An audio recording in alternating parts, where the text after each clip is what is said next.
Hi everyone.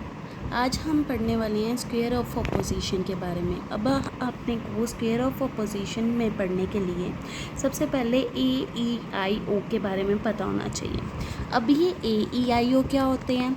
ए का मतलब होता है ऑल, ई का मतलब नन, आई का मतलब सम और ओ का मतलब सम नॉट। ये लॉजिकल रीजनिंग का एक टॉपिक है, ठीक है, और बहुत ज़्यादा इम्पॉर्टेंट टॉपिक है ये। प्रीवियस ये क्वेश्चन आंसर्स में भी आते होते हैं ए ई आई ओ के बेस पे क्वेश्चन, तो ये करना इम्पॉर्टेंट टॉपिक है।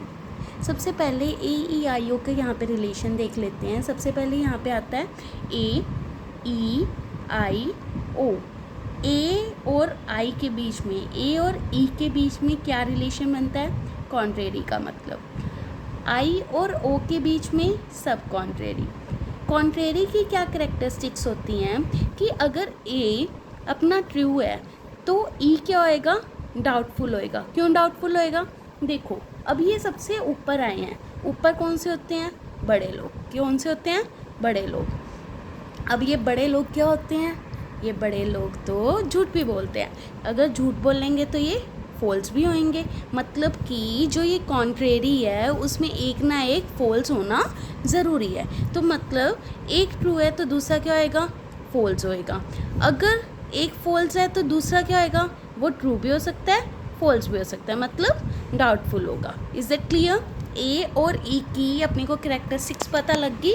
कॉन्ट्रेरी की क्या करेक्टरिस्टिक्स है कि अगर ए ट्रू होगा तो ई क्या होएगा? फॉल्स होगा। अगर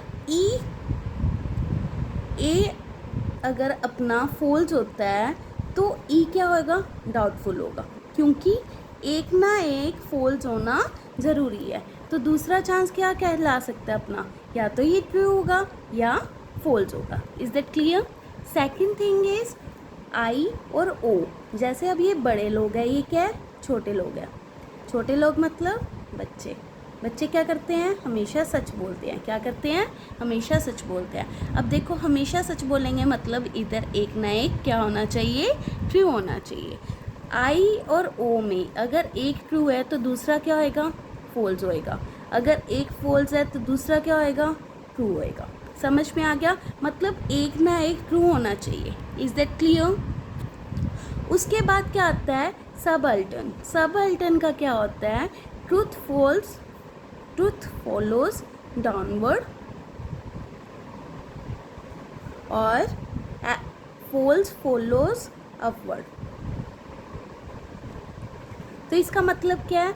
अगर ये ए ट्रू होता है तो अगर डाउनवर्ड जा रहा है तो आई भी ट्रू होगा। अगर ये ट्रू होता है, अगर इसे अपवर्ड जाना है तो ये डाउटफुल हो जाएगा। ट्रू भी हो सकता है, फॉल्स भी हो सकता है। समझ में आ गया? मतलब कि ये डाउटफुल होगा, ये ट्रू भी हो सकता है और फॉल्स भी हो सकता है।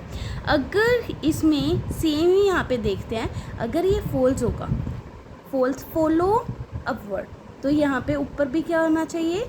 फॉल्स होना चाहिए। Is that clear? उसके बाद क्या आता है?